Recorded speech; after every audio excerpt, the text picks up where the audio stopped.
정치평론가 이강윤의 오늘.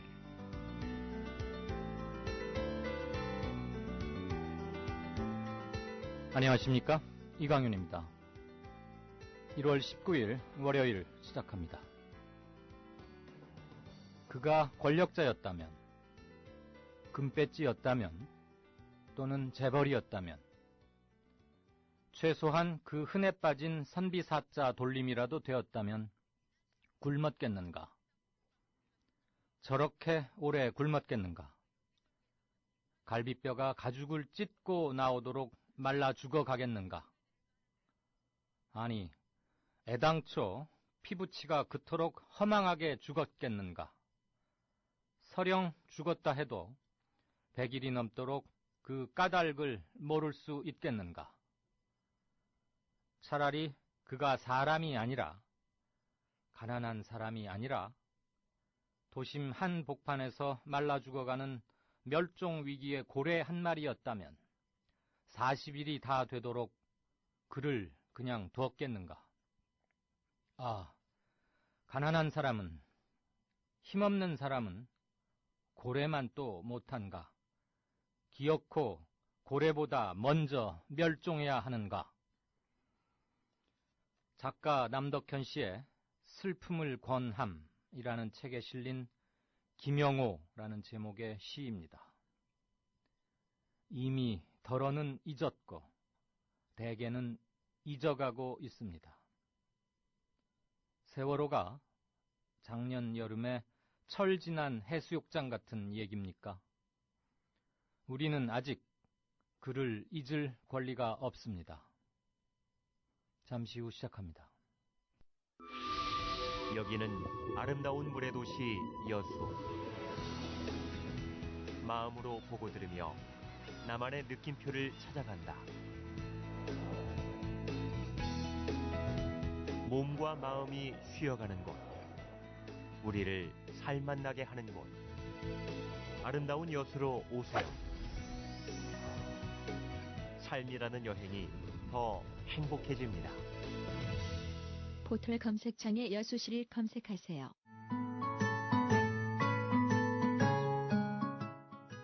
청춘이란 깊은 샘물에서 오는 신선한 정신, 유약함을 물리치는 용기, 안위를 뿌리치는 모험을 뜻한다.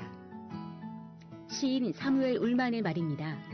1994년 300여 명의 회원으로 시작한 참여연대는 20년이 지난 지금 14,000명의 회원을 가진 한국의 대표적인 시민단체로 성장했습니다. 시인의 말처럼 참여연대는 앞으로도 청년의 마음으로 활동하겠습니다. 성역 없이 감시하고 비판하겠습니다. 더 좋은 세상을 위해 두려움 없이 도전을 멈추지 않겠습니다. 국민TV 청취자 여러분, 20살 청년 참여연대와 함께해주세요.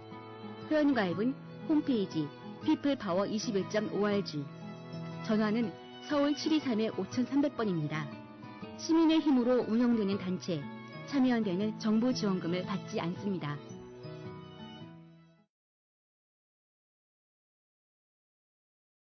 네, 이강윤입니다. 주말들 잘 보내셨는지 모르겠습니다.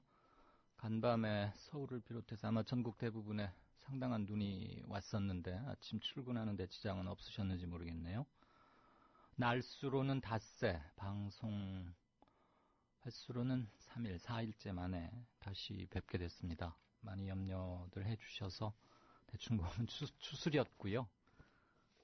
이러지 않도록 올 한 해 치를 액땜 미리 했다고 생각하겠습니다.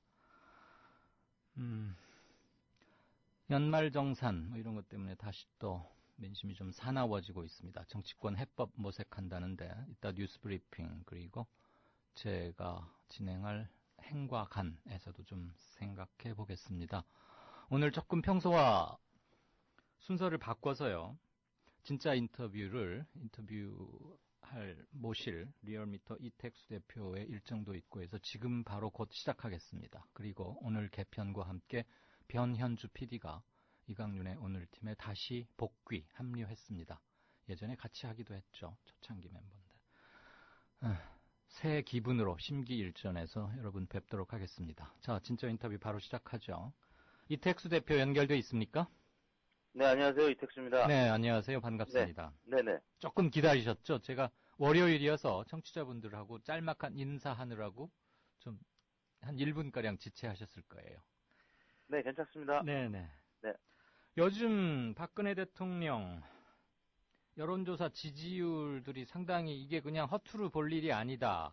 네. 조금 빠지는 게 아니고 일정한 추세로 굳어지는 거 아니냐 이런 해석들도 일부 나오곤 하던데 네. 지금 우리 이 대표께서 맡고 계신 리얼미터 걸로 보자면 최근의 추세, 그 이른바 정윤회 문건이 터진 이후, 그러니까 작년 12월부터쯤 되겠네요. 그때부터 네. 지금까지의 일단 추세를 한번 좀 읽어봐 주시겠습니까? 네, 박근혜 대통령 지지율의 경고등이 켜진 게 지난 12월 달이었었고요. 네. 기억하시겠지만, 박근혜 대통령의 친동생인 박지만 회장이 검찰에 출두한 그 주간에 리얼미터도 그렇고 한국갤럽도 그렇고 최저치를 기록했었는데요. 네. 그 무렵부터 이제 부정평가도 긍정평가보다 많이 앞서게 됐고, 그 곡선이 지금 갤럽이나 저희 리얼미터나 지금 동일하게 나타나고 있는 건데요. 당시가 아무튼 취임 이후에 최저치였었는데, 갤럽이 37%, 저희 리얼미터가 39.7이 최저치였었습니다. 그러다가 연말연시 지나면서 다시 3년 차에 대한 기대감이 더해지면서 지지율이 갤럽도 그렇고 저희도 40%를 회복했었는데 네. 그러니까 지난주 들어서 다시 양사 모두 최저치를 기록해서 갤럽이 35%를 기록했고 저희가 39.4%를 기록했는데 뭐 여러 가지 이유에 대한 분석이 있겠습니다만 저희가 지난주 월요일 일주일 전에 신년 기자회견이 있었던 당일날 조사했었을 때 이미 한 4%포인트가량 그 전주에 비해서 신년 기자회견 직후에 지지율이 빠졌었기 때문에 김무성 대표의 문건 그 수첩 논란, 이니셜 파동, 네네 그 부분도 영향을 미쳤겠습니다만 그보다 앞서서 신년 기자회견 때 이미 많이 빠져 있었던 것을 본다면 신년 기자회견에 대한 실망감이 조금 더 반영된 것이 아닌가 그런 생각을 해봅니다. 어쨌거나 전반적으로는 연초에 반짝 일부 상승 조짐은 있었지만 이른바 문건 파문 이후로 한 6주, 7주가량 내리막인 것은 맞군요. 곡선을 보면 이제 연말연시 동안에는 한 2, 3주간 소폭이지만 일시적 상승은 있었지만 했었습니다. 그러다가 2주 동안 최근 들어서 다시 하락세를 보인 거였었고요. 한국갤럽은 연말연시 조사를 한 2, 3주간 안 했었기 때문에 오랜만에 조사를 했던 결과가 이제 굉장히 또 안 좋게 나타난 것이었죠. 참고로 우리 청취자분들이 그냥 알아두시면 뭐 나쁘지 않을 것 같아서요. 큰 선거 앞두고는 또 여론조사가 굉장히 중요한 바로미터가 되고 그래서 이른바 무슨 그 여론조사 민주주의 뭐 이런 폴 데모크라시 이런 말들도 하곤 하던데 우리 지금 리얼미터 경우에는 일주일에 한 번씩 하고 계십니까? 리얼미터는 월화수목금 5일 동안 매일 500명씩 해서 주간 2,500명을 진행을 하고 있고 한국갤럽은 화요일, 수요일, 목요일 주 중에 3일만 조사를 하는데 이제 1,000명 조사하고요. 조사 방법은 약간 다릅니다. 한국갤럽은 무선 전화로만 100% 진행을 하고 있고요. 리얼미터는 다른 조사기관이랑 이제 동일하게 유무선 전화가 대략 50%씩 혼재가 돼 있고 저희는 또 전화 면접과 자동응답 방식이 또 혼재가 돼 있고 갤럽은 전화 면접 조사만 하고 있고요. 전화 면접 조사라 하면 사람이 이렇게 얘기하듯이 하면 묻는다는 거죠. ARS가 아닌. 갤럽은 그런 식으로 100% 하고 있고 리얼미터는 그게 혼재돼 있고요. 그다음에 갤럽은 보기 문항에서 먼저 불러주는 건 아니지만 응답자가 긍정 부정 평가를 유보하는 경우에 어느 쪽도 아니다라는 척도가 있습니다. 그래서 대략 한 5%가량 지난주 기준하면 있었고 다른 조사기관들은 이 척도가 없습니다. 그래서 갤럽하고 저희 이 조사는 트렌드는 거의 동일하게 곡선이 나타나는데 대략 3%에서 5%가량 갤럽이 좀 낮죠. 왜냐하면 3 내지 5%포인트. 3 내지 5%포인트가량 낮죠. 그래서 이건 이제 박근혜 정부뿐만 아니라 과거 이명박 대통령이나 노무현 대통령 그때도 좀 그 같은 척도를 쓰고 있기 때문에 비슷한 양상이었었습니다. 그런데 갤럽은 최근 2, 3주 정도는 안 했다고요, 조사를? 연말연시에 갤럽은 조사를 하지 않아서, 쉬었군요. 이른바 이제 지라시에 그 박근혜 대통령 지지율이 37%로 최저치를 기록한 12월 중순에 조사를 하고 나서 안 했기 때문에, 예. 뭐 청와대하고 불편한 관계 아니냐 이런 지라시의 내용도 있었었는데요. 예. 연말연시에 갤럽은 이제 휴가를 준 것으로. 알겠습니다. 지금 추세적 하락의 징후를 읽어낼 수 있다. 이렇게 한 문장으로 요약하자면 그렇게 러프하게 할 수 있을 것 같은데 그거보다 더 의미 있는 것은 계층별, 연령별 그리고 지역별로 어떤 지지율의 변화를 보이느냐. 이게 더 정치적으로는 좀 함축적 의미를 갖지 않나 싶은데 그건 어떻습니까? 그렇습니다. 지금 이제 많이들 접하셨겠지만 여러 매체에서 집토끼들이 지금 이탈하고 있다. 특히 갤럽 조사에서는 처음으로 50대 연령층에서 부정평가가 긍정평가를 앞섰다. 네. 그러니까 취임 이후 처음이라는 것인데요. 저희 리얼미터에서는 아직은 50대 그리고 TK가 부정평가가 이제 긍정평가보다 높지는 않은데 갤럽은 이미 이제 그런 적신호가 먼저 켜진 것이고요. 네. 이제 물론 이제 아까 말씀드린 조사 방법에 있어서 갤럽이 휴대전화로만 배포를 하고 있기 때문에 조금 더 신호가 빨리 켜진 것 같은데 일단은 그러한 양상은 저희 리얼미터에서도 나타나고 있다는 것입니다. 60대에서 지난주에 낙폭이 저희 조사에서는 가장 컸었고요. 그다음에 다른 연령대에서도 좀 비슷하게 40대에서도 많이 빠졌고 20대에서도 빠졌고 뭐 이런 양상을 보이고 있고요. 또 저희 조사에서는 또 PK가 부산, 울산, 경남 지역이 대구, 경북 지역보다 또 많이 빠져서 지난주 7%포인트 빠졌고 대전, 충청, 세종 이경수 여사의 고향이 있는 지역이죠. 그래서 박근혜 대통령의 어떻게 보면 집토끼 지역 중에 한 곳이라고 알려져 있던 곳인데 저희 리얼미터 조사에서는 지난주에 11.8%포인트 무려 두 자릿수. 그러게요. 12%포인트가량이 한꺼번에 빠진 겁니까? 그래서 이제 집토끼 진영에서 빠진 것이 이제 좀 눈에 띄고 갤럽이나 또 저희 리얼미터 조사에서 박근혜 대통령 신년 기자회견에 대한 평가 대략 부정평가가 12%포인트 높게 나타났습니다. 저희는 잘못했다는 의견이 52%, 네. 잘했다는 의견이 40% 이렇게 나타났고요. 한국갤럽은 잘못했다는 의견이 40%, 잘했다는 의견이 28%, 비슷하게 12%포인트가량 부정평가가 높게 나타났는데 갤럽에서 이제 작년에 조사했을 때는 반대였었습니다. 좋았다라고 평가했던 의견이 43%, 좋지 않았다가 25%로 거의 20% 가까이 긍정평가가 많았었는데 SNS상에서 많이 돌았던 것처럼 작년 기자회견과 올해 기자회견이 큰 변화가 없이 판박이었다. 네네. 그런데다가 가장 실망했던 이제 집토끼들의 실망했던 요인은 아무래도 그 인적 쇄신에 대한 기대감이라든지 소통 방식에 대해서 어느 정도 기대를 했었는데 그에 관해서는 기존 입장을 그냥 견지하는 쪽으로 갔기 때문에 그런 부분에서 좀 실망을 했던 것 같고 또 보수층은 아무래도 요번에 김무성 대표의 그 수첩 논란에서 행정관들의 이른바 술자리에서 얘기들이 이제 진실공방으로 번지면서 공직기강 해이된 부분이 지난 12월 달에 이제 또 나타났기 때문에 그래서 실망감이 좀 더 크지 않았나 그런 추정을 해봅니다. 예. 마치 건강검진 받고 나면 의사가 종합적으로 건강 상태를 설명해 주듯이 지금 쫙 설명을 해 주셨는데 청취자분들 입장에서는 꼼꼼히 메모하면서 듣지 않는 한은 숫자, 퍼센트 포인트 이런 게 많이 나와서 조금은 헷갈리실 수는 있겠어요. 제가 이렇게 다시 한번 여쭤볼게요. 지금 말씀해 주신 여러 변화들이나 숫자의 변동, 제비 한 마리가 온 겁니까? 아니면 박근혜 정부 입장에서 보자면 비상등이 켜진 걸로 해석해도 되는 겁니까? 지금 비상등이 켜졌다고 봐야 될 것 같습니다. 일단은 부정평가가 갤럽이나 리얼미터나 모두 50% 이상 높아졌고, 최고치를 기록했다는 점이, 그리고 이제 저희가 부정평가를 받을 때 매우 못한다, 그리고 대체로 못하는 편, 이렇게 물어보는데요. 매우 못한다는 평가가 저희 조사에서 33%까지 올랐습니다. 그러니까 반대층은 굉장히 못한다고 결집을 하고 있는 상황이고, 긍정평가하는 층은 또 매우 잘한다는 의견은 12%밖에 안 되고요. 잘하는 편이라는 의견이 27%가량 되기 때문에 긍정의 강도는 굉장히 약화됐고. 그러니까 그리고 지지율이 잠깐만요. 지지율이 한 37, 8%가 나오긴 하지만 네. 아주 견고한 충성도가 강한 퍼센테이지는 12% 정도밖에 안 되고 조금 네. 뜨뜻미지근하게 지지하는 사람이 예전보다 좀 많아졌다 이 말씀이시죠?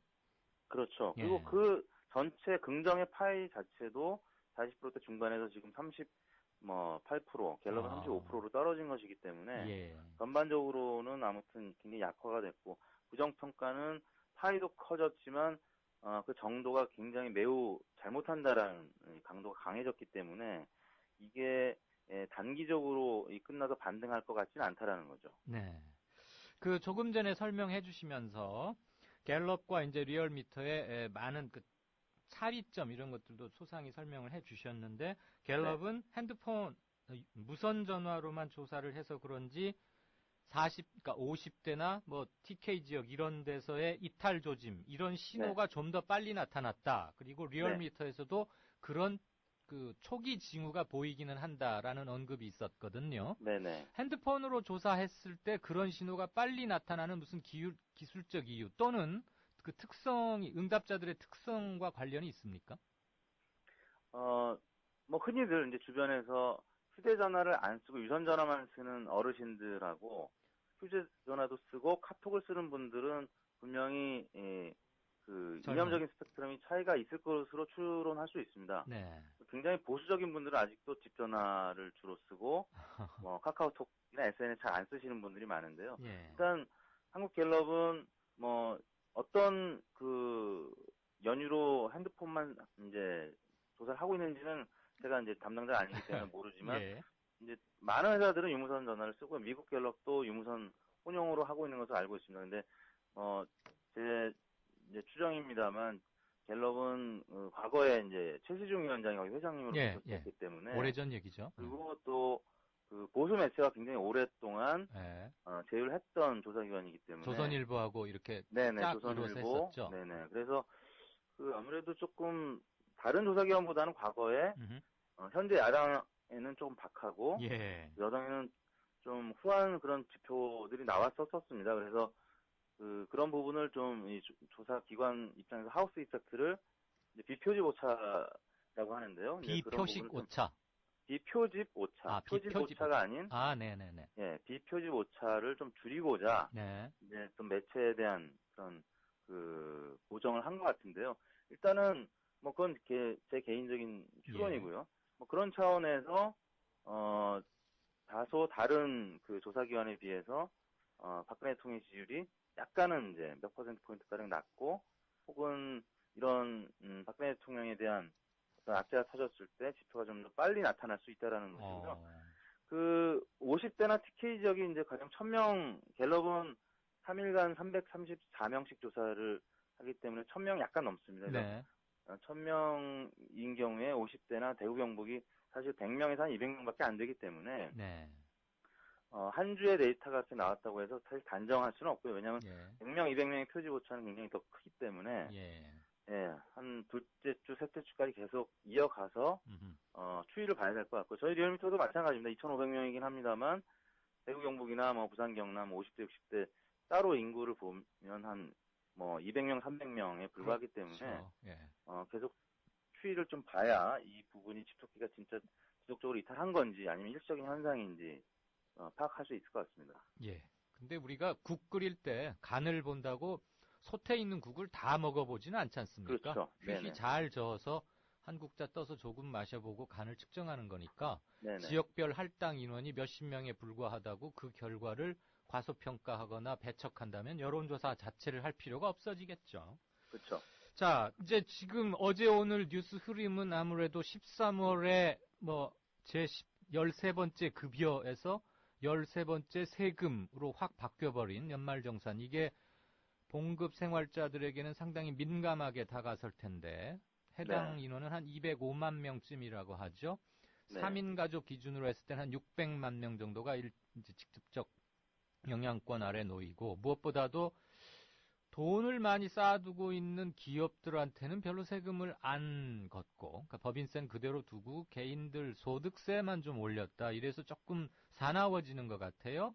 근데 이런 문제 굉장히 민감하게 작용해서 이 영향까지 반영이 되면 이번 주 주중반, 오늘부터 며칠 사이에 할 조사들, 그리고 다음 주에 발표될 때는 요것도 좀 영향을 미치지 않을까 싶은데 어떻게 전망하십니까? 그렇습니다. 연말정산 부분이 이번 주에는 가장 핫 이슈로 주목이 되고 있고요. 네. 지금 담배값 인상부터 시작해서 1월 1일부터 샐러리맨들의 지금 점점 얇아지고 있는데, 지금 금액 자체가 실제 소득 공제를 받았던 금액이 당장 뉴스에 나오기로는 10에서 20만 원, 많게는 5, 60만 원 이렇게 지갑이 빌 수 있다라는 기사가 나오고 있기 때문에 네. 그게 확인이 되면 이 공제가 이제 덜 되는 이런 분들의 입장은 아주 직접적으로 반영될 가능성이 있는 것이고요. 예. 20, 30대 지지율이 지난주 갤럽 조사를 기준으로 보면 한 10%에서 20% 가량 굉장히 낮아진 지금 양상인데, 지금 이제 40대도 지난주 갤럽에는 잘하고 있다는 의견이 32%밖에 안 됩니다. 부정평가가 50% 이상 지금 많아졌고 50대도 이제 50%가량 됐는데, 네. 이 전통적인 비토층에서는 보다 더 지지율이 낮아질 가능성이 있고요. 이제 중도층이나 보수층에서 지금 일부 이탈하고 있는데, 이분들이 실제 소득 공제와 관련해서 나가는 돈이 더 많은 것으로, 그것도 굉장히 금액이 큰 것으로 확인될 경우에는 예. 지지율이 좀 더 빠질 가능성이 있고, 그런 차원에서 야권에서 모처럼 지금 여당 혹은 청와대를 향한 공세거리를 좀 찾은 것이겠죠. 네, 기회를 잡았다고 할 수도 있겠죠. 네, 새정치연합이 그동안 당청 지지율이 빠지는 과정에서 오르지 못하고, 지금 지난주만 해도 저희 주간집계에서 새누리당보다 조금 더 빠졌었거든요. 왜냐면 왜 그렇다고 보세요? 왜 반사이익을 보지 못한다고 보세요? 지금 이제 외부적으로는 정동영 전 고문이 이탈한 거? 탈당을 했었죠. 네. 국민 모임에 대한 당밖에 원심력이 작용하고 있는 부분이 첫 번째고, 두 번째는 당내 전당대회 관련해서 사실 네거티브라는 단어밖에는 생각나지 않고, 심지어는 이제 최고위원 후보들이 누가 출마했는지 잘 국민들은 모르는 있다. 상황이고, 네. 그래서 이제 전당대회와 관련된 이슈도 네거티브에서 보다 여당에 좀 공격 포인트를 맞춰서 하거나 아니면 좀 미래지향적인 네. 그런 이슈가 나와야 될 것 같은데, 그러지 못했기 때문에 이제 지지율이 최근 들어서는 개인들에 대한 지지율은 좀 높아졌었는데, 네. 문재인 의원은 이제 갤럽이나 저희나 지지율 1위로 올라섰는데, 네. 당 지지율이 지금 답보 상태라는 점이 좀 문제였었거든요. 그 부분을 좀 야권에서는 이번 세금 폭탄 이슈로 좀 반전의 계기로 삼으려고 하는 것 같습니다. 네. 상대편의 조직력이 좀 와해되고 수비 진영에 구멍이 좀 뚫려 있는데도 불구하고 상대 진영 문전에서 처리가 미숙해서 네. 골로는 연결시키지 못한다.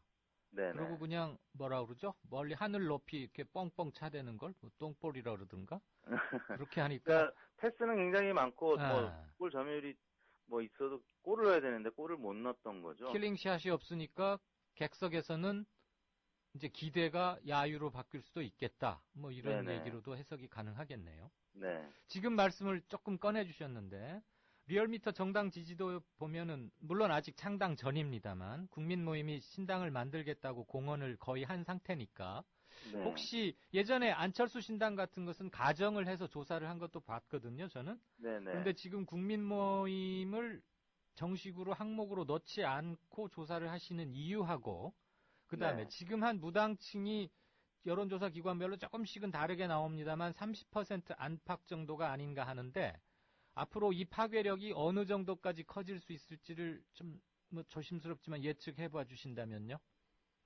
네, 일단 무당층이 안철수 현상이 좀 사라지면서 한 29%, 30%로 양사 모두 오른 것이 사실이고요. 이제 최근 들어서 국민 모임과 관련된 여론조사 한 곳은 휴먼 리서치라는 곳에서 딱 네. 한 번 한 것으로 제가 이제 접했는데요.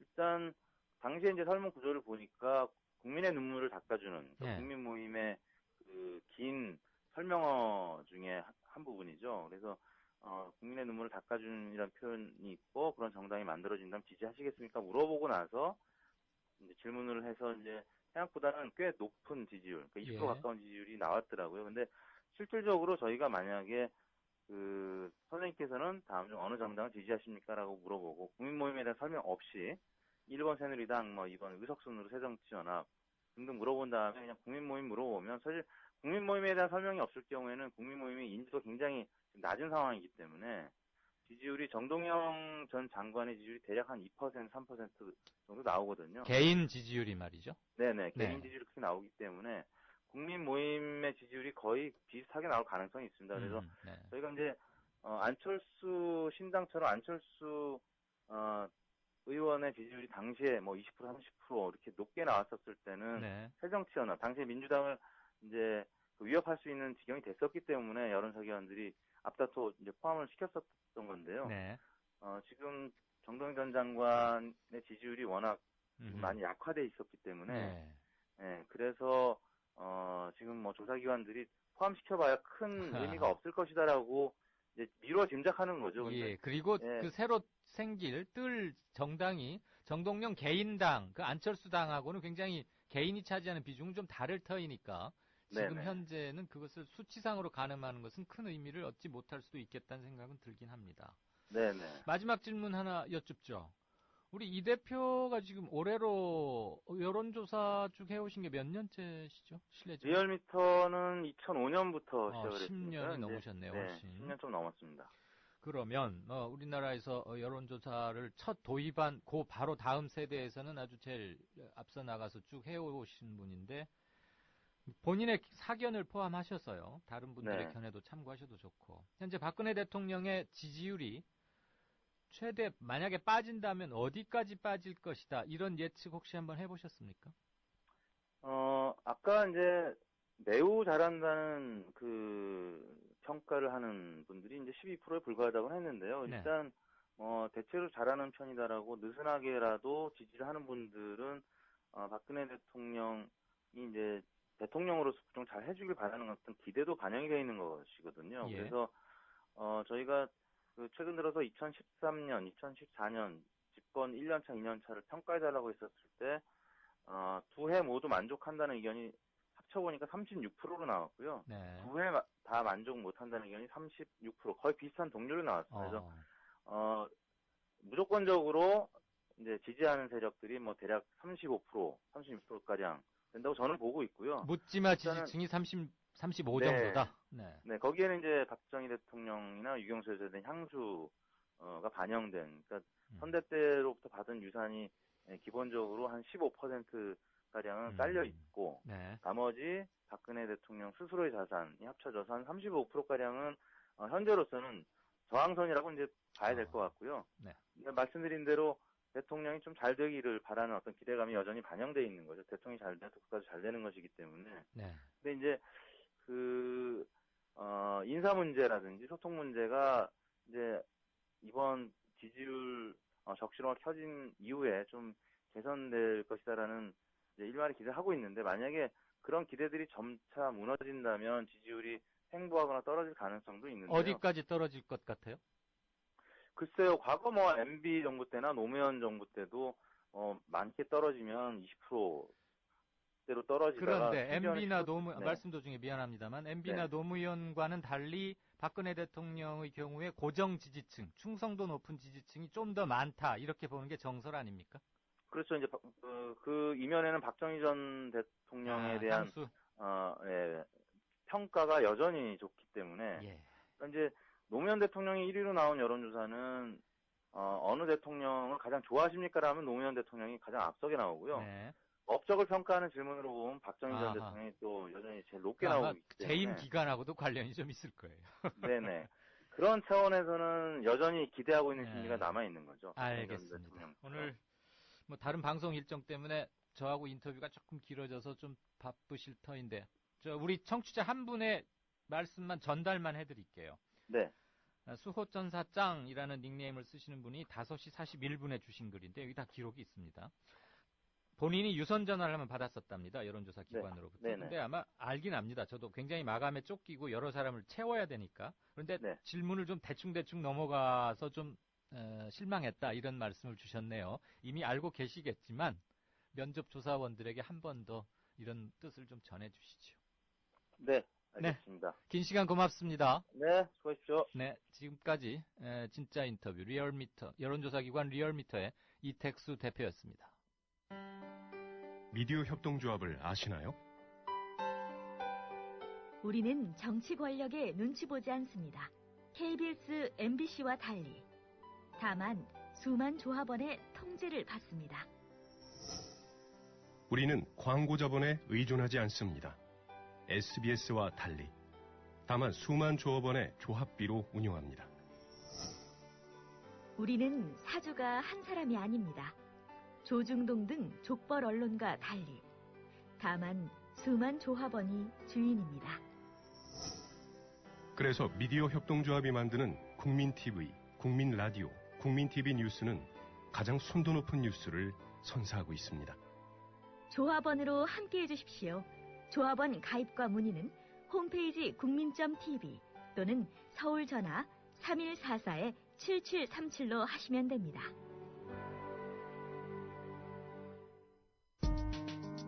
조합원의 가장 멋진 책임, 바로 조합비 납입입니다. 미디어 협동조합도 그렇습니다. 월 11,000원의 조합비 납입자, 늘고는 있지만 아직 절반 수준입니다. 혹시 잊으셨나요? 자동 납부는 가장 편리한 방법입니다. 홈페이지 국민.tv로 들어오셔서 신청하실 수 있습니다. 더 신속한 처리를 원하시면 mediacoup12@gmail.com 혹은 서울 3144-0933으로 연락주세요. 저희가 친절하게 도와드리겠습니다. 미디어 협동조합은 조합원 여러분의 조합비의 무게를 실감하고 있습니다. 공정 뉴스로, 그래서 자부심으로 보답하겠습니다.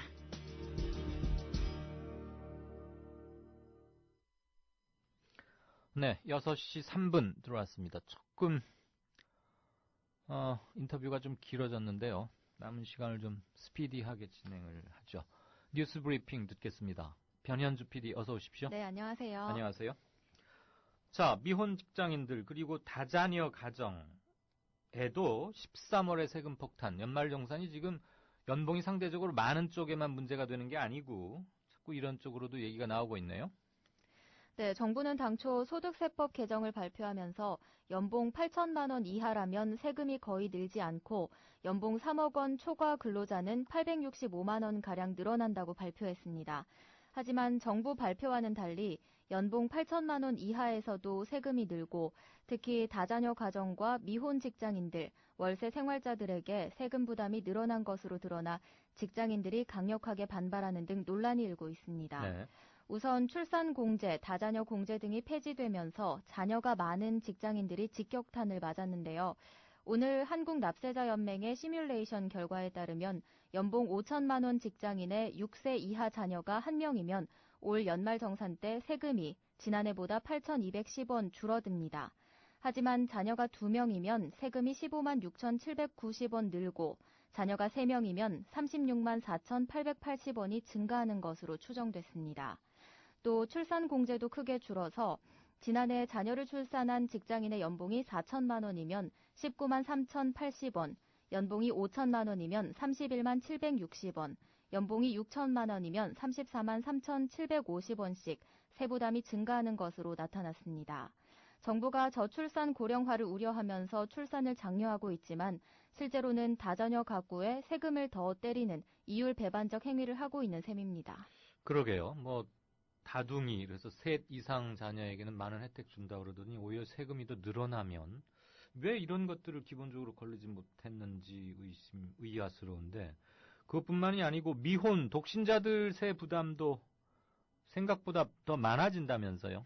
네, 세금 증가가 없다던 연봉 3천만 원 미만인 3천만 원인 그 미혼 직장인이 본인 기본 공제와 4대 보험료 공제만 받는다면 근로소득세가 90만 7,500원인데 이는 지난해 73만 4,250원보다 17만 3,250원이 많은 금액입니다. 네. 교육비나 월세에 대한 공제액도 줄면서 불만이 터져나오고 있는데요. 직장을 다니면서 대학원을 다니는 경우에 지난해는 등록금 1,000만 원을 내고 240만 원을 소득금액에서 공제받았지만 올해는 150만 원에 그쳤습니다. 90만 원의 세금을 더 내야 하는 것인데요. 월세의 경우도 지난해에는 월세 400만 원의 60%에 대한 소득 공제를 받았지만 올해는 10%만 공제를 받으면서 실제로 내야 하는 세금이 크게 늘었습니다. 네. 정부가 이렇게 월급 생활인들의 주머니를 짜고 짜서 더 거두는 세수는 8,700억 원으로 추정되고 있습니다. 13월의 세금 폭탄 우려가 현실로 나타나면서 직장인들이 강력하게 반발하자 야당은 즉각적인 대대적인 공세에 나섰습니다. 네. 문희상 새정치민주연합 비대위원장은 오늘 비대위 회의에서 들어올 곳은 없는데 나갈 곳은 많으니 정초부터 유리지갑 봉급 생활자들의 웃음이 사라졌다면서 정부가 봉급 생활자 지갑을 털어서 재벌 감세로 부족해진 세수를 메꾸겠다는 결과라고 비난했습니다. 네. 이건 또 무슨 얘기입니까? 수자원공사가 반대를 했는데도 4대강 사업을 사흘 만에 졸속 결정했다? 네, 감사원이 오늘 한국수자원공사가 4대강 사업 참가에 반대했음에도 불구하고 사흘 만에 밀어붙였다는 조사 결과를 발표했는데요. 감사원은 오늘 홈페이지에 올린 공기업 정책사업 추진 실태 및 개선 방안 연구 보고서에서 4대강 사업이 공기업 자체의 사업으로 추진할 수 있는 근거가 모호하고 재정 지원 조건이 불명확하게 설계된 상태로 재정 사업에서 공기업 사업으로 전환돼 결국 정부와 공기업 모두에게 부담으로 귀결됐다고 지적했습니다. 감사원에 따르면 정부는 지난 2009년 9월 제35차 국가정책조정회의에서 4대강 사업 중 투자비 8조 원을 수공 자체 사업으로 실행키로 결정했고 불과 사흘 후 수공 이사회에서 사업 추진을 의결했습니다. 네. 수공은 이 과정에서 4대강 사업은 치수 사업이며 수입이 없기 때문에 수공 자체 사업으로 추진이 곤란하다고 반대했으며 실제 수공 자체 사업 추진의 근거로 사용된 그 밖의 수자원 개발, 이용시설에 대해서도 확대 해석은 곤란하다는 반대 의견을 제출했습니다. 아하, 이런 그 의견 조정 과정에서의 갈등이 좀 있긴 있었군요. 네. 그래, 수공의 그런 반응에 대해서 정부는 어땠습니까? 정부는 그 대신 4대강 수입 사업을 통해 투자비를 회수하되 정부가 이를 재정적, 제도적으로 뒷받침하기로 했고요. 투자비를 채권 발행으로 조달할 경우 발생하는 금융 비용도 전액 지원하기로 수공이 약속했습니다. 그 결과 지난해까지 금융비용 보전에 투입된 예산만 1조 3천억 원 상당에 달하지만 투자 원금 7조 8천억 원은 아직 회수 대책조차 세워지지 않은 상태입니다. 네. 수공이 조금 떠넘기는 뭐 그런 느낌도 주긴 주는데 어쨌거나 얘기를 들어보니까 정부에서 밀어붙인 게 훨씬 강하다는 것은 일단 확인이 되는군요. 그리고 지난 주말에 외신이 들어와서 조금 파장이 컸는데 터키에서 뭐 사라진 김군 IS로 간 것 같다는 게 거의 확실한데 그 김군이 평소에 터키인과 비밀 SNS 그러니까 메신저 중에 이렇게 비밀로 하는 바로 기록에 남지 않고 바로 사라져버리는 그걸로 얘기를 해왔다. 지금 이런 얘기죠. 네, 이 사건을 수사 중인 서울지방경찰청 국제범죄수사관은 오늘 김군이 슈어스팟이라는 SNS를 사용해서 터키에 있는 사람이 개설한 트위터 계정 이용자와 수차례 대화한 흔적이 발견됐다고 밝혔습니다. 국내 이용자에게 생소한 이 슈어스팟은 서버를 거치지 않고 이용자의 스마트폰을 직접 연결해 대화하게 하고 대화 내용도 암호화해서 보안성이 높은 SNS입니다. 경찰은 김군의 컴퓨터를 압수해 분석하는 과정에서 김군이 터키에 있는 한 인물의 계정과 트위터 PC 버전으로 작년 12월까지 꾸준히 대화해온 사실을 파악했습니다. 그런데 김군과 이 인물이 트위터로 대화하던 중 가끔 트위터 말고 슈어스팟을 쓰자고 의견을 교환하고 나서서 대화 내용이 끊기는 대목이 확인됐다는 것입니다. 김군과 이 인물의 트위터 대화는 작년 12월까지만 이어지다가 올해부터는 끊겼습니다. 네. 아, 이걸 보니까 트위터 이런 거 다 복원을 해서 들여다봤단 얘기군요. 네. 그러니까 트위터로 얘기하다가 보안성이 있거나 뭔가 자기들끼리만 좀 긴한 얘기를 하고자 할 때는 슈어스팟으로 가자. 그래서 그 부분은 지금 알 수가 없다. 네. 근데 트위터에 들어왔다 나갔다. 그리고 트위터에서 한 대화 내용은 경찰이 파악하고 있다. 이런 얘기네요. 네. 어쨌거나 현재는 지금 소재나 안전 상태 여부 이런 것은 아직 공식적으로 파악이 안 되고 있는 거죠. 김군에 대해서. 네, 그렇습니다. 네. 그리고 작년부터 아주 뜨거운 뉴스메이커 땅콩 부사장 조현아 씨. 오늘 첫 공판 열렸죠. 네, 땅콩 회항 당사자인 조현아 전 대한항공 부사장에 대한 첫 재판에서 검찰은 승객에 불과한 조 전 부사장이 사무장 등에게 욕설과 폭언, 폭행을 하고 위력으로 항공기를 돌려 세우는 등 직원들의 업무를 방해했다며 공소 사실을 밝혔습니다. 검찰은 오늘 서울 서부지법 형사합의 12부의 심리로 열린 조 전 부사장에 대한 첫 공판에서 조 전 부사장이 항공기 객실의 안전을 관리 감독하는 사무장에게 폭행하는 등 위력으로 항공기를 세워 운항 중인 항로를 변경하고 정상 운행을 방해했다고 밝혔습니다. 네. 지금까지 뉴스브리핑의 변현주 PD였습니다. 미디어 협동조합은 2014년 4월 TV 개국 전까지 조합비를 받지 않았습니다. 그래서 창립 이후 1년 1개월 동안 출자금으로 운영해왔습니다. 왜 받지 않았냐고 묻는 분들이 있었습니다. 조합비의 무게가 얼마나 큰지 알고 있기 때문입니다. TV 개국이 이루어졌고 이제 안착 단계에 접어들었습니다. 월 11,000원의 조합비 납입으로 더 큰 발전, 즉 성숙한 동력을 만들어 주십시오. 주목받는 방송, 신뢰받는 언론으로 보답하겠습니다.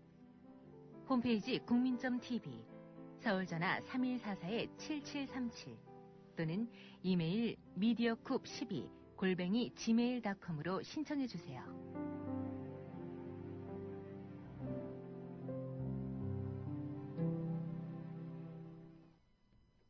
네, 6시 12분 52초 막 들어왔습니다. 게시판 보겠습니다. 오케이 마린께서 지금 막 올리셨나요? 법인세는 아주 조금 거두고 서민들한테는 세금 늘리고 그렇게 거둔 서민 세금마저 다시 기업에다가 퍼주면 이 부분이 사실 문제죠.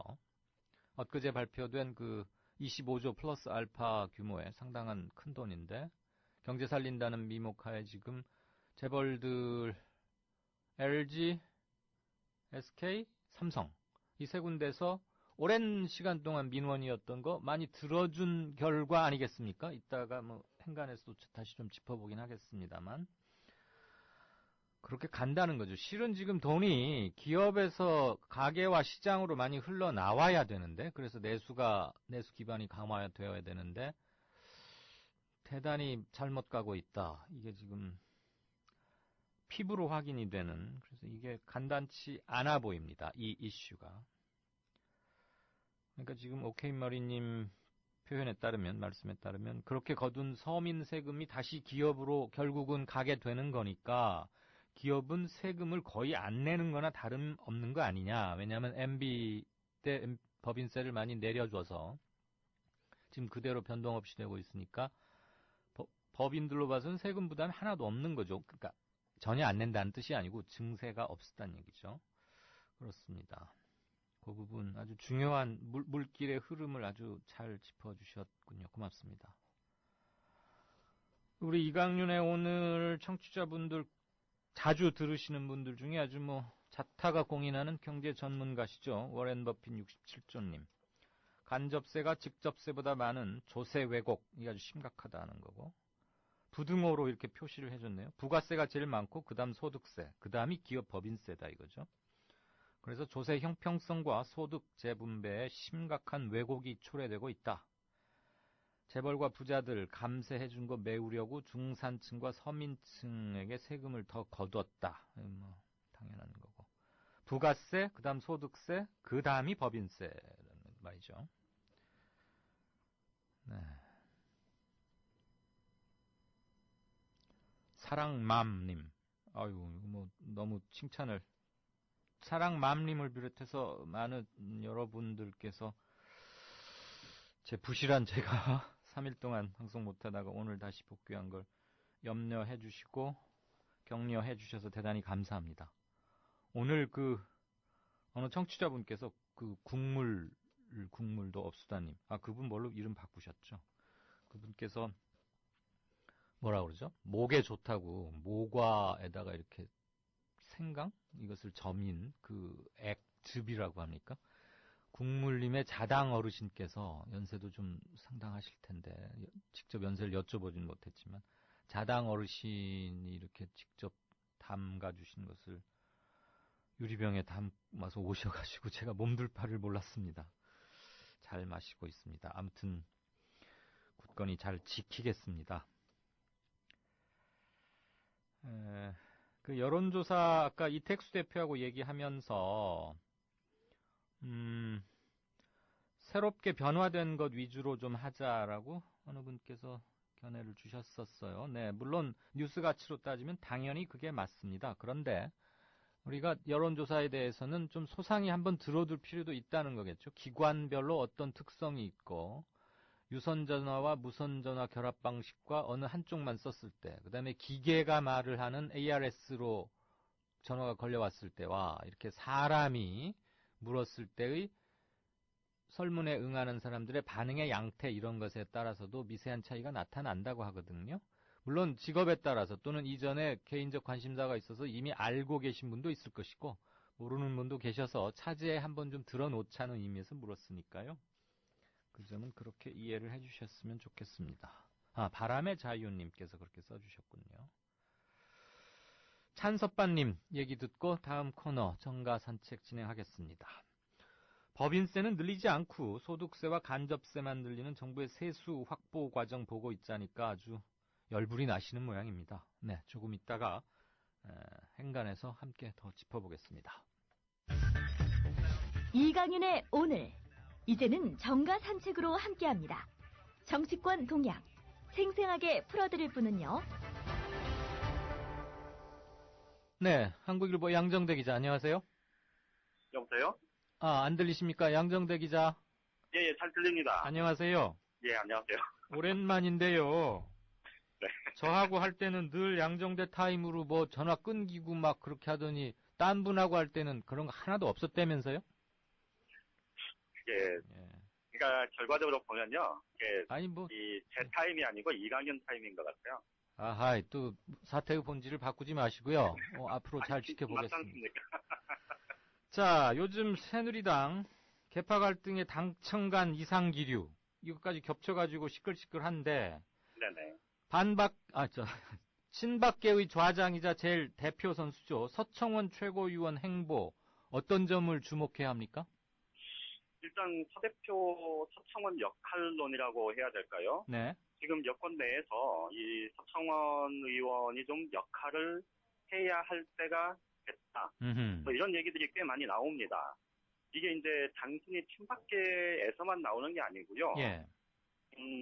비주류 쪽에서도 그리고 이 초재선 의원들 사이에서도 이 서청원 의원이 좀 역할을 해야 된다 이런 얘기들이 나오는데 네. 이게 또 몇 가지 이유가 있습니다.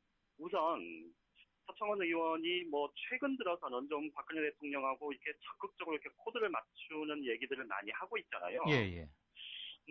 그런데 이제 그 전까지 뭐 지난해 연말까지만 해도 서청원 의원이 사실 이 김무성 대표하고 직접 각을 세우기보다는 이 당내 현안 문제는 가급적 뭐 말을 아껴 썼고 대신 필요할 때마다 이렇게 한마디씩 툭 내뱉는 그런 정도였는데 이게 이제 본인의 이 정치적인 입지 자체가 작년 이제 전당대회에서 사실 뭐 큰 격차로 김무성 대표한테 패하면서 입지가 이제 많이 좁아졌었기 때문인데 그런데 이제 작년 연말부터 이 친박계가 서서히 이제 세를 다시 형성하기 시작하고 그 과정에서 이 홍문종, 유기준 이런 의원들이 이제 전면에 나섰고 이 서청원 의원도 이제 거기에 함께 이제 보도를 맞추기 시작했지 않습니까? 예.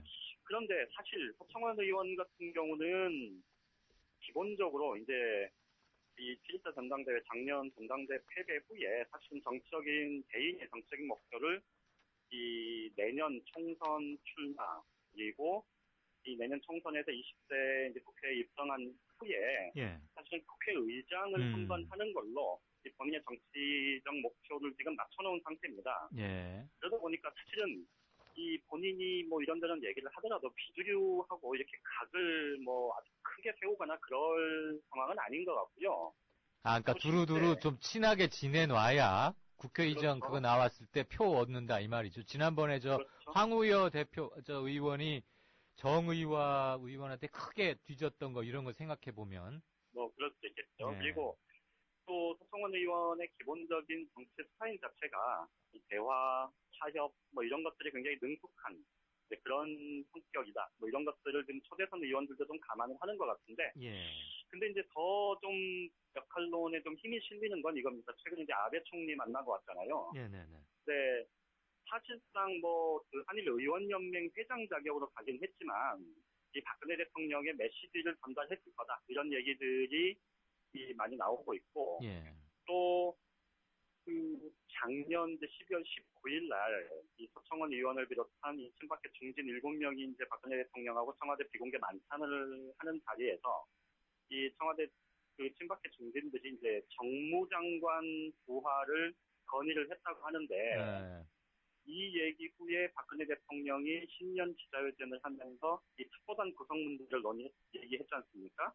그러면서 사실은 특보단을 좀 이끌 수 있는 그러니까 이 정치적인 경험 또 야당과의 이 소통 가능성 그리고 당내 이 비주류와의 뭐 일정한 친화력, 친분 이런 것들 그리고 박근혜 대통령의 신뢰 이런 것들이 좀 전반적으로 갖춰져 있으면서 동시에 이 박근혜 대통령보다 지금 연배가 훨씬 높잖아요. 그리고 그 98년에 박근혜 대통령의 정계 입문을 사실은 사무총장으로 진두 지휘했던 당사자이기도 하거든요.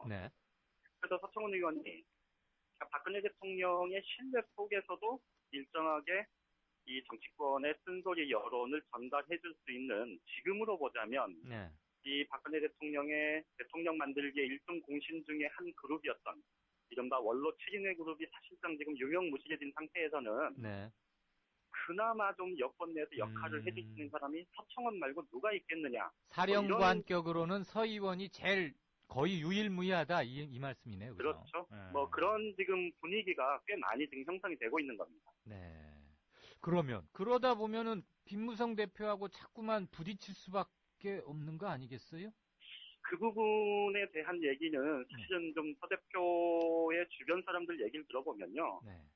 그 말씀하셨던 그 대목에 대해서는 뭐 크게 좀 우려하지 않아도 된다는 분위기가 많은데 근데 이게 두 가지 측면에서 그렇습니다. 일단은 하나는 김무성 대표 본인이 이 서청원 대표를 비롯한 이 친박계하고 아주 세게 부딪히는 그런 상황을 당분간은 만들지 않겠다는 생각이 좀 강해 보입니다. 이제 그런 상황은 아마 하반기 정도나 되면 이제 본격화될 가능성이 높아 보이고요. 또 다른 하나는 김무성, 서청원 두 사람의 관계인데 이 두 사람이 사실 아주 뭐 이렇게 극단적으로 대립하고 갈등해온 그런 정치적 관계가 아니었습니다. 이게 이제 작년 전당대회 때 조금 이 당권을 놓고 다투는 과정에서는 좀 그런 게 보이긴 했었지만 이 두 사람 모두 이 정치적 경험 또 뭐 이런 것들을 감안을 하면 이 피거덕 소리가 크게 나는 그런 상황을 만들지는 않을 거다 이렇게 보는 시각이 다수인 것 같습니다. 그러니까 일단 전투가 크고 작게 벌어져가지고 상처만 입거나 그런 것을 아예 원천적으로 피하려는 의도가 김무성 대표한테 좀 더 강할 것이기 때문에 서청원 의원의 역할이 좀 더 많아진다고 해서 지금 당장의 전선이 세게 형성되지는 않을 것이다. 그렇죠. 그러잖아. 근데 이제 말씀하세요. 근데 이제 거기서 제일 큰 변수는 사실 이제 박근혜 대통령입니다. 근데 이제 박근혜 대통령이 이 당 안팎의 뭐 야권이나 뭐 비판 여론은 물론이거니와 이 당 안팎 지지층의 이 뭐랄까 이거 쓴소리, 비판 여론 이런 것들을 좀 청취하려는 들으려는 그런 자세가 있느냐 없느냐가 이제 사실은 관건이겠죠. 최근에 이제 각종 여론조사에서 뭐 오늘 리얼미터 조사에서 보면 리얼미터 조사 이래도 이제 뭐 가장 낮은 수준이었고 정당 지지율도 지금 40%대가 무너졌지 않습니까?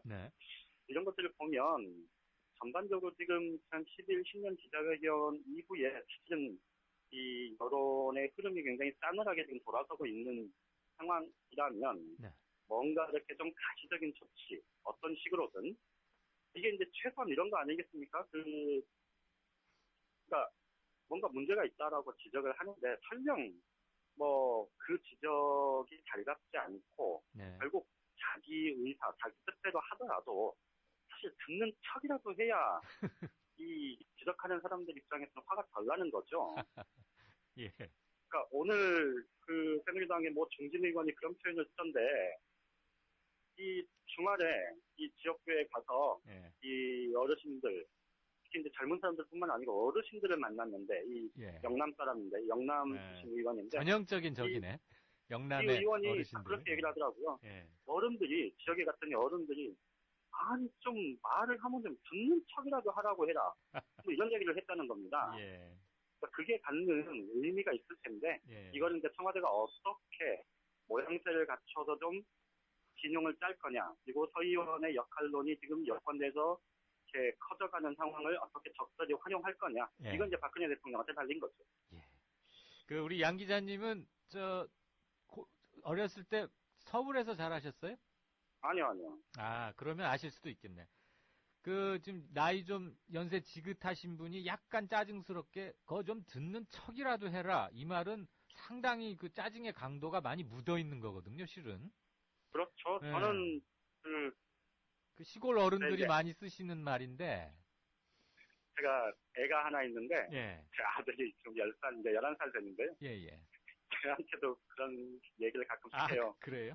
그러니까 어떤 취지로 그 어르신들이 얘기했다는 게 좀 느껴지더라고요. 저는 또 요즘 서울에서만 큰 사람들은 어르신들의 이 사투리 비슷한 말을 모르실 수도 있어서 여쭤봤던 거고, 중요한 거는 듣는 척이라도 하라는 말을 가서 여당 의원은 듣고 왔는데, 그게 그 강도 그대로 청와대 박 대통령한테 얼마나 제대로 오롯이 전해질지는 좀 미지수고, 그나마 그걸 전달할 수 있는 통로가 서청원 정도다. 이런 게 지금 여권의 전반적인 기류라는 거죠. 그래요. 또 서령 전에 들었다 하더라도 그냥 제가 알아서 할게요. 염려 마십시오. 이래버리면 사실 그건 100번 전화나 마나 꽝일 텐데. 어쨌거나 듣는 척이라도 해라. 이 말은 지금의 민심을 제대로 잘 보여주는 한마디로 응축된 문장 같긴 합니다. 양 기자하고 연결하기 조금 전에 리얼미터 이택수 대표하고 꽤 좀 길게 최근 여론조사 흐름을 좀 짚어는 봤어요. 네. 자, 야당 봅시다. 전당대회 그것도 그거지만 일단 국민 눈물 국민 모임. 상당히 이름이 길어서 그냥 모임이라고 해야 될 것 같은데, 천정배 전 의원, 옛날에 천신정 트로이카이기도 했고, 그리 간답니까? 글쎄요, 지금 사실 천정배 의원이 이제 작년에 19대 총선 불출마를 한 다음에 이제 작년 재보궐선거 때 광주 광산을에서 이 경선에 참여를 하려다가 결국 좌절을 맛봤지 않습니까? 그렇죠. 수사과장. 지금 이제 국민 모임에서 공개적으로 지금 사실 거의 공개적으로 한다고 해야 될까요? 그 구애를 지금 러브콜을 계속 보내고 있는데, 어쨌든 근데 이제 사실 따져보면, 국민 모임에서 지금 러브콜을 보내고 있는 당사자라고 하면, 먼저 탈당해서 지금 합류한 정동영 전 의원 이외에, 다른 국민 모임의 핵심 인사들 중에, 천정배 전 의원의 영입 가능성, 이런 거를 공개적으로 좀 얘기하는 사람은 또 없는 것 같긴 해요. 그런데 이제 전체적으로, 지금 새정치민주연합 내부에서는, 이 천정배 전 의원의 출마 의지가 굉장히 강한 것 같고, 이미 이제 작년에도 출마를 준비했었고요. 금년 4월에 나오겠다고요? 아니면 내년 본선거에 나오겠다고? 금년 4월 재보궐선거죠. 재보선에? 예. 광주 한 자리 비어있죠, 지금? 한 자리가 지금 비어있지 않습니까? 예. 그런데 이제 광주가 어쨌든 야당 입장에서, 새정치민주연합 입장에서 보면 첫phát 심정부의 그렇죠. 정치적인 상징성이 있는 곳이고, 예. 그런데 천정배 전 의원이 국민 모임에 만약에 합류를 해서 출마를 하게 되면 사실은 승부를 예측하기 어렵다. 이제 이런 위기감이 큰 거죠. 예. 이제 두 가지 점에서 조금 답답한 상황인데, 이 상황이 우선 첫 번째는 새정치민주연합이 지금 2월 전당대회를 하고 있지 않습니까? 예. 2월 전당대회에서 새 당권 후보 모두가 하나같이 이 새정치연합, 지금 아주 지지부진한 새정치연합을 수권 능력을 인정받는, 국민들한테 신뢰받는 제1야당, 명실상부한 제1야당으로 바꿔내겠다. 이걸 지금 이구동성으로 강조하고 있는데, 그런데 정작 이 새정치민주연합 전반적인 분위기 자체는 누구 한 명의 탈당 여부에 따른 이 광주 서울 재보궐선거가 어떻게 될 건가 이거에 지금 관심이 집중돼 있다는 거. 예. 그러니까 이것도 사실 옛날 방식으로 상황을 보고 있는 뭐 전형적인 모습이죠. 그러니까 입으로는 뭐 탈개판이 이기는 정당이니 하는데 실제로는 한 사람 나가서 선거 결과 어떻게 되면은 당이 어떻게 될 것 같으니까 내용적으로는 그렇죠. 변한 게 하나도 없다.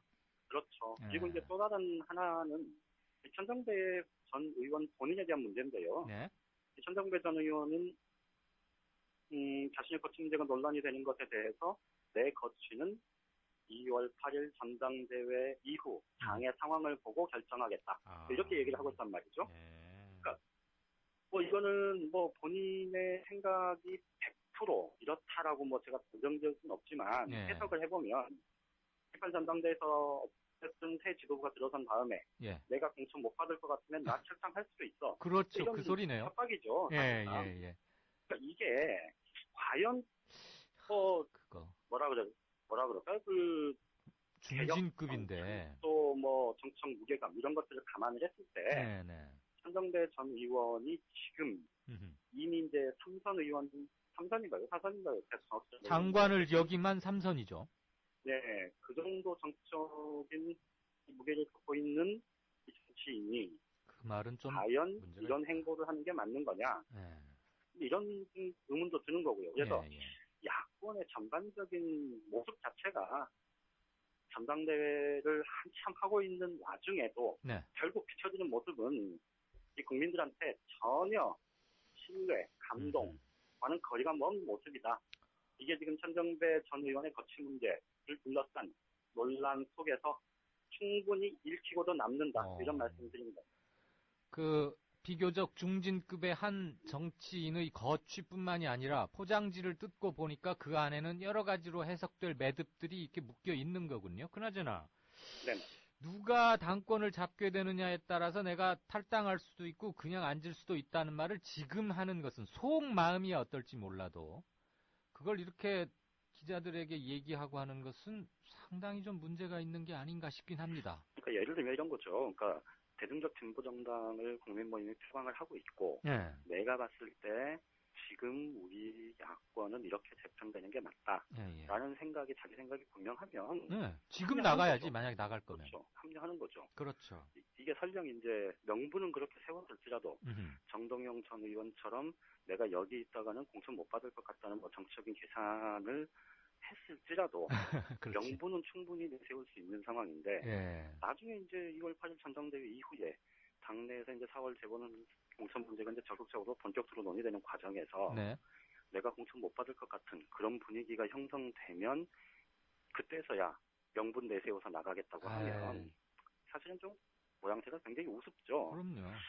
그러니 어쨌든 야권의 전반적인 모습 자체가 그렇게 썩 아주 좋은 모습 아닌 것 같다. 뭐 이런 말씀입니다. 야권에서 중요한 포스트 역할을 하실 수도 있는 분에게서 새로운 비전이라기보다는 물론 원외에 나가 있고 자기 입지가 굉장히 좁혀 있고 현실적으로 할 수 있는 툴이 없는 상태의 정치인이 얼마나 절박하고 답답한지는 충분히 이해는 하겠는데 그럴수록 그리고 천정배쯤 되면 크게 보고 길게 봐야지 않겠습니까?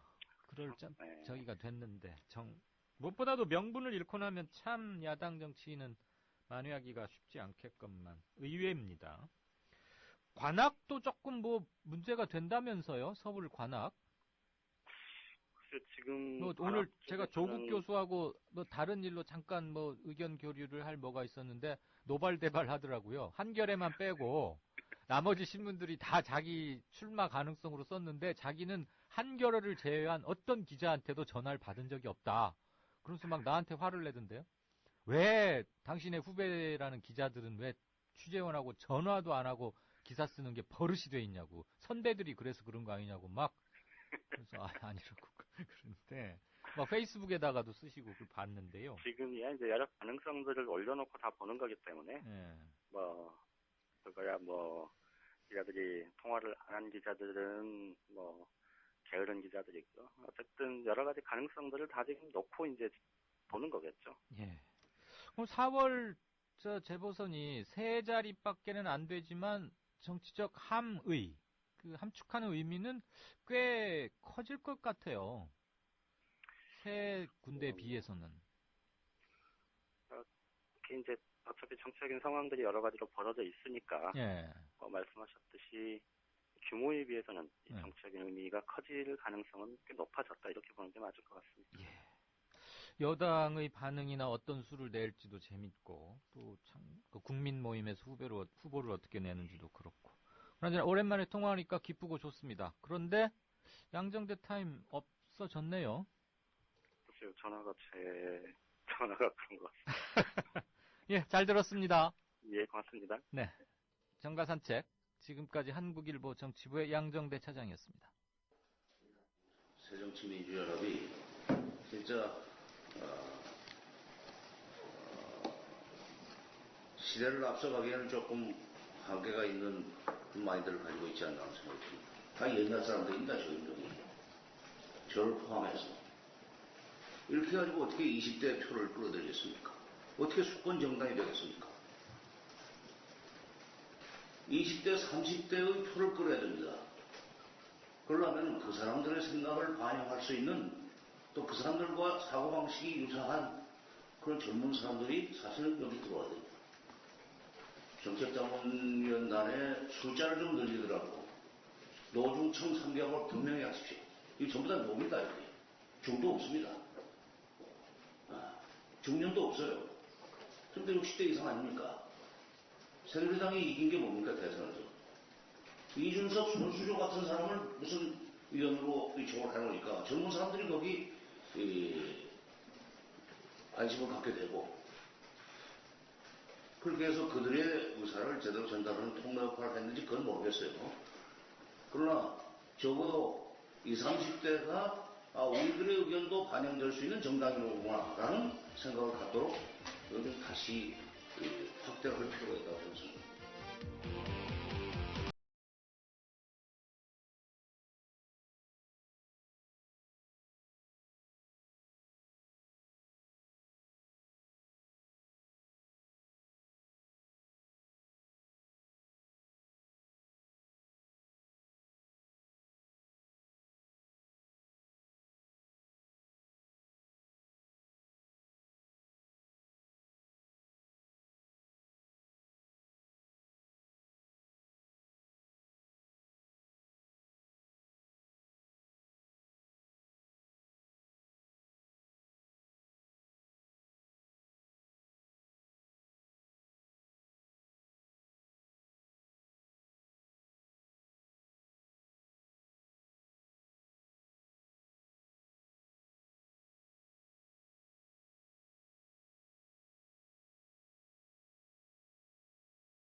정치평론가 국민 라디오 이강윤의 오늘.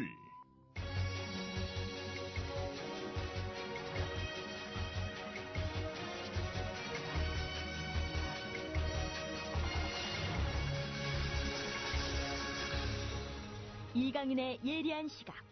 이제는 뉴스의 행과 간을 짚어냅니다. 네, 6시 40분 막 들어왔습니다. 게시판 조금 보고 뉴스 행간 진행하겠습니다. 이게 뭐죠? 낭만고양이님, 이 사람 누구예요? 한심하다. 말씀하신 이 사람이 누구죠? 조금 전에 노래한 그 사람이요? 음악과 뉴스의 재구성이라고 그러던데요. 이번 오늘치 뉴스 재구성의 컨셉이. 그 노래 부른 가수는 저는 아직 미처 모릅니다. 무슨 트로트 노래 같긴 했는데요. 로그 에이지스님, 오늘 자주 뵙네요. 이분 글을. 이번 재보선에서 서울 관악을 쪽에 살고 계시군요. 거기에 야당 후보가 나오면 무조건 당선될 것 같다. 아마 지금 정서 이런 걸 보면은 그렇단 말씀이시겠죠. 예전 통진당 이상규 의원 통진당 해산 결정이 나오기 이틀 전인가 이강윤의 오늘에서 저하고 인터뷰했던 기억이 납니다. 아마 이틀 전쯤이었을 텐데 그 그룹에서 누군가 무소속으로 나오고 지금 뭐 관악뿐만 아닙니다. 성남, 관악, 광주 이 세 곳에서 모두 다 통진당 의원들 지역구였으니까요. 통진당 그룹이 어떤 정치적 결정을 내릴지 지금 해산은 물론 됐습니다만 지지층은 견고히 있다고 봐야 하죠. 뭐 있어도 아주 미세한 이동 정도겠지. 그 주력 지지층은 있다고 봐야 할 텐데 무소속 출마를 할런지 뭐 이런 것들에 따라서 물론 통진당 시절보다 파괴력은 좀 적어질 수 있겠지만 오히려 탄압을 당하면 또 더 뭉칠 수 있는 그런 그 명분도 있는 것이고요. 그리고 통진당 해산에 대한 여론의 반응이나 비판도 매우 좋지 않았기 때문에 그렇다면 그렇게 해서 일여다야 구도가 되면 어떻게 될까? 이것도 또 조금 관심을 쏟긴 쏟아야겠죠. 그나저나 뭐 일여다야 또는 일보수 다 진보 구도는 계속되고 있는 것이기 때문에 그것은 선거마다 상수로 봐야 할 겁니다. 야당 후보 나오면 무조건 당선이 될 거라는 록 에이지스님의 희망 섞인 견해 내지는 전망 이것이 야당 후보가 하나로 뭉쳐졌을 때를 말씀하신 게 아닌가 싶은데 한번 두고 보죠. 어떤 사람이 공천을 받게 될지 아마 조국 교수 얘기도 뭐 관악을 서울대 교수가니까 여기였을 겁니다. 오케이 마리님, 조현아 땅콩 부사장이 법정에서 턱을 괴고 있다가 재판부한테 한 소리 들었다. 판사가 자세 안 좋으면 정말 안 좋게 보는데 조현아 씨가 턱을 괴고 있었다네요. 그래서 지적을 받았답니다. 근데 한 번이 아니고 여러 번 지적을 받았대네요. 왜 그랬을까요? 턱을 괜다. 잘잘못을 떠나서 사법부의 심판을 받으러 간 피고면 정좌해서 공손하게 공손하게라는 말은 조금 입장에 따라 다르니까 아무튼 반듯하게 앉아있는 게 기본 아니겠습니까? 거기서도 뭐 그 봉사 서비스를 좀 잘 못했나 봐요. 교도소에서. 이를테면 그 뭐 밥 같은 거 줄 때 뭐 제대로 잘 안 저기를 했나? 품성에 어쨌거나 좀 문제가 있어 보이긴 합니다. 그랬더니 가고 싶다 님께서는 법정이 법정 같지 않아서 그런 거 아닐까요? 이렇게 또 달리 볼 수도 있는 말을 한번 주셨고 100분의 1님 이번에 천정배 전 의원이 출마하면 정동영 전 새정년 고문과 비슷한 처지가 되지 않을까?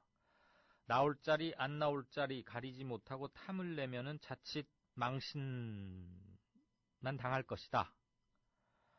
그러면서 좀 격하게 그분들이 보기에 격한 말씀을 풀어놓으셨습니다. 에러님도 비슷한 견해셨고요. 네, 이강윤 타임은 양정대 기자가 갑자기 저한테 무엇을 떠넘기는 듯한 그래서 이제 이 말로 대치되지 않을까 싶은데 저는 좀 억울합니다. 자, 오늘 고른 행간은 기업은 놔두고 월급쟁이만 증세 논란 다시 불붙었다라는 제목의 경향신문 경제 관련 경제 섹션 기사 한 대목 먼저 들으시겠습니다. 소득공제에서 세액공제로 바뀐 2014년 소득분에 대한 연말정산이 시작되면서 증세 논쟁이 쟁점화하고 있다. 실제 정산을 해보니 정부 주장과는 달리 세부담이 과한 경우가 속출하고 있기 때문이다. 정부는 2013년 말 연말정산을 소득공제에서 세액공제로 바꾸는 내용의 세법 개정안을 마련해 국회에서 통과됐다. 2014년 소득분부터 처음 적용되는 이 개편안으로 세금이 늘어나는 납세자는 205만 명에 달한다.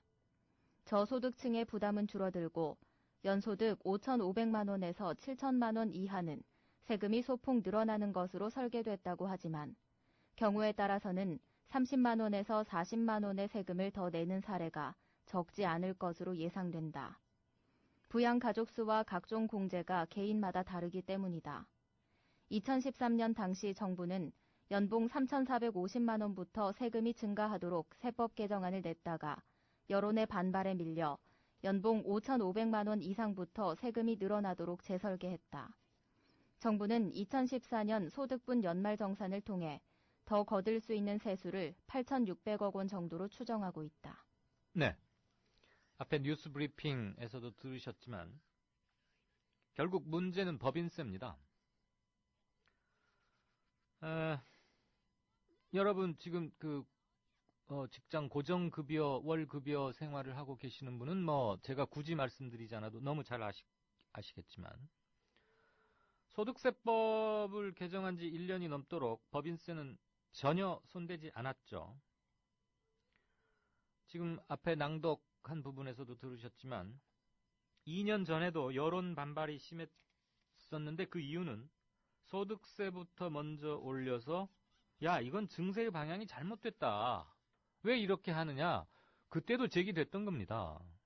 지금 2년 전에 이미 예고된 거고 이번 소득세법 개정안 통과에는 여야 합의 처리한 거니까 야당도 지금 새누리당만 손가락질할 건 없습니다.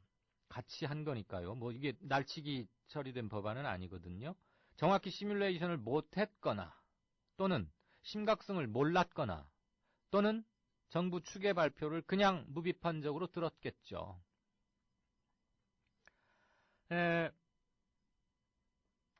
1,000만 원쯤 차이가 나는 대목은 있습니다. 지금 일테면 경향신문 기사에 따르면 연봉 5,500만 원 이상부터 세금이 늘어나도록 재설계했다는 것이고 새누리당 발표는 연봉 8,000만 원 이상부터 세금이 눈에 띄게 팍팍 늘어난다. 이렇게 설계되어 있다고 얘기를 주장하고 있고 기획재정부, 세금 주무부처죠. 기재부에서는 7천만 원 정도라고 말하고 있습니다. 그러니까 제 생각에는 이런 숫자는 아마 기재부 얘기가 가장 맞을 겁니다. 어쨌거나 7천이 됐건 8천이 됐건 그때부터 세금이 조금 늘어나는 것은 저는 법인세를 늘린다는 전제가 충족이 된다면 개인들로부터 걷는 세금만 늘리고 기업들한테서 가져가는 법인세는 이대로 놔두면 현행 세법은 분명히 문제가 있는 거지만 법인세도 더군다나 지금 많이 기업들에게 잉여금이나 사내유보금 투자 않고 그냥 현금으로 쌓아두고 있는 건 많지 않습니까? 이명박 정부 이래로 각종 경제 정책의 특혜, 혜택을 많이 보아왔고 좀 더 거슬러 올라가면 신자유주의의 수혜를 많이 봤죠, 기업들이. 그 다음에 이른바 글로벌 경제 위기를 탈출하는 과정에서도 기업들에 대한 집중적인 지원이 있었기 때문에 가능했습니다. 그래서 지금 어마어마한 약 2,000조 원 정도가 기업들에 쌓여 있을 것이라고 추계하고 있는데요. 틀리지 않을 겁니다, 그 숫자는. 그 법인세를 올린다는 전제 하에 저는 연봉 8천만 원 또는 7천만 원 이상의 사람들에게 그 미만 소득자보다 좀 더 많은 세금을 물리는 것. 그러니까 지금 소득세법 세액공제로 바뀐 거 아닙니까? 저는 그건 기본적으로 맞다고 봅니다. 지금 국민들이 많이 성이 나 있기 때문에 이거 완전히 잘못됐다라고 할 수도 있는데 일부의 그런 의견에 여론에 편승하고 싶은 생각은 전혀 없습니다. 세액공제로 방향을 튼 건 맞습니다. 그런데 정확하게 시뮬레이션을 못한 것이 하나 있었고 두 번째는 법인세를 그냥 두었기 때문에 총체적으로 봐서 급여생활자, 국민들이 내는 세금, 경제 주체인 기업은 가만히 있고 또 다른 경제 주체인 국민들 부담분이 늘어나는 것, 그것으로 세금 부족분을 메우려 하는 그 발상 자체가 잘못됐다는 것이지 저는 세금을 연말정산할 때의 그 기본 베이스를 여지껏과는 달리 세액공제로 돌린 것은 저는 맞다고 봅니다. 그리고 한 가지 더 말씀을 올리자면 소득 등위 또는 소득액을 좀 세분을 해서 지금 정확히 소득분이 50, 한가운데 해당하는 사람이 얼마를 버는지는 우리 대충 아는 거 아닙니까? 그게 뭐 4,800에서 5,200 정도 사이라고 하는데요. 그것을 조금 초과한 5,800에서 한 7,000까지의 등급을 하나 매기고, 그 다음에 7,000에서 9,000까지를 하나 매기고, 9,000 초과, 그 다음에 요즘 억대 연봉자들이 굉장히 많이 늘어났습니다. 그래서 뭐 4만 7천 명이 작년에 늘어났다는 통계도 봤는데, 이들을 지금 그냥 무조건 1억 이상의 이렇게만 할 게 아니고 1억 이상 중에서도 뭐 3억 이상 또는 5억 이상 이렇게 급간을 좀 매겨서 세분화시켜서 누진세율을 좀 더 위로 올라갈수록 강하게 매기는 거죠. 그렇게 해놓으면 소득 재분배 기능을 조세를 통해서 하는 여러 가지 기능 중에 공공의 재원을 확립하는 재정의 충당 기능도 있고 또 하나는 소득 재분배 기능이 분명히 있지 않습니까? 저는 7,000에서 8,000 사이 구간을 하나 만들어서 거기는 아주 미세하게나마 그 미만 버시는 분들보다는 당연히 좀 담세율이 높아야 한다고 봅니다. 그렇지만 7,000에서 9,000 사이가 대개는 50대 초중반에 몰려 있다면 이분들은 그 일생에서 가장 지출이 많을 시기이기도 하기 때문에 연봉 9,000을 세전으로 9,000을 받는 분과 연봉 3억을 받는 사람이 저는 동일 세율로 가는 것은 분명히 잘못됐다고 보여집니다. 꼭 돈을 많이 받을수록 뭔가 잘못된, 나쁜, 그래서 그 사람한테는 많이 뜯어내야 한다. 이 차원이 아니고요. 많이 버는 사람이 좀 더 기여를 하는 게 큰 방향에서 옳은 거 아닙니까? 제가 지금 이 점을 강조하다 보니까 지금 이강윤 앵커는 돈을 능력이 있건 자기가 고생을 많이 했건 해서 하이 셀러리, 높은 연봉을 받으면 무조건 세금으로 가서 뜯어와야 한다 소리냐? 제 사고방식이나 철학이 그런 건 아니고 다만 국가 세수의 균형과 세수 증대 이 차원에서 볼 때 세밀하게 구분을 좀 하자. 이를테면 삼성전자의 등기이사 같은 사람들은 연봉 30억, 50억 이렇게 되지 않습니까? 물론 사람 수는 지극히 몇 명 안 됩니다. 상징적으로라도 많이 걷자는 것이고요. 갑자기 그 말씀 생각나네요. 무슨 그 유명한 그 남자 테니스 스타 플레이어가 있었는데 스웨덴 출신의 무슨 뷰에른볼인가? 죄송합니다. 지금 제가 준비를 했더라. 이 사람을 언급할 거면 제가 이름을 써왔을 텐데 그 사람 소득세가 아마 40%였을 거예요. 그래서 나중에 스웨덴 자기 국적을 포기합니다. 그리고 플로리다인가 어디로 가서 살고 있고 그런 얘기 들었는데 독일 출신의 보리스 베커라는 사람도 그랬고 그건 그냥 한 명입니다. 한 명. 세계 챔피언을 지낸 테니스 스타 플레이어는 한 명이죠. 삼성전자 등기이사도 불과 대여섯 명밖에 안 되는 거고요. 그러니까 상징적으로 저는 40%니 50% 매겨도 큰 문제는 없다고 봅니다. 왜? 그 사람들은 그거 말고도 자산이 많습니다. 스톡 옵션도 있고요. 자, 어쨌거나 문제는 법인세입니다. 그런데 지금 소득세 이거 가지고 13월에 세금 폭탄이다 이거다는 아까 뉴스 브리핑에서 언급이 있었고요. 제가 더 주목하고자 하는 것은 재벌 지원책입니다. 세액공제 문제 못지않게. 일테면 지금 용산 주원미군 이전 용지 중에 이제 그 비우고 나면 땅 돌아올 거 아닙니까? 거기 캠프킴 부지에 대해서 정부가 입지 규제 최소 구역으로 지정해 줬습니다. 여기 용적률 800% 허가해 주겠답니다. 지금 잠실에 짓고 있는 555m짜리 거기 용적률 600%입니다. 지금 거기 뭐 공사 때문에 여러 가지 말도 많고 불안도 있긴 하지만 특혜성 허가다 어쩌다 그랬는데도 불구하고 거기 600%밖에 안 되거든요. 그런데 용산 여기는 800% 해주겠다는 거예요. 그러면 이전에 어디보다도 상업용지 중에서 200%포인트 많은 겁니다. 이거 명백히 특혜 맞지요? 참고로 용적률 800% 적용하고 있는 것은 타워팰리스 정도입니다. 그때 타워팰리스도 삼성에 특혜 준 거죠. 그리고도 미분양 나가지고 뭐 개그맨 심영래 씨네 또 여러분 좋아하고 많이 아시는 김미화 씨 등등등 많은 사람들이 그때 그렇게 비싸지 않은 값에 살 수도 있었기도 한데 어쨌거나 800%라고 하면 제1롯데월드보다도 훨씬 용적률에서 특혜를 보는 겁니다. 이거 지을 사람들 서민이겠습니까? 중소상인이겠습니까? 미군 이전기지? 다 대형 건설사 갖고 있는 재벌들이 눈독 들이는 겁니다. 또 제주도 같은 데는 물론이고 카지노 같은 도박장 설립 허용했죠. 어제 정부에서 발표했죠. 어제 발표했죠. 일요일 날. 오늘 신문에 크게 나라고. 그 투자 활성화 정책에서 용산 개발권 말고도 조금 전에 말씀드린 용산 개발권 말고도 카지노 도박장이 포함된 복합 리조트 사업자 2곳을 추가로 선정하기로 했습니다. 카지노 만들어서 외국인 보게 하는 건 좋습니다만 그거 누가 운영하겠습니까? 중소기업 아닙니다. 대기업입니다.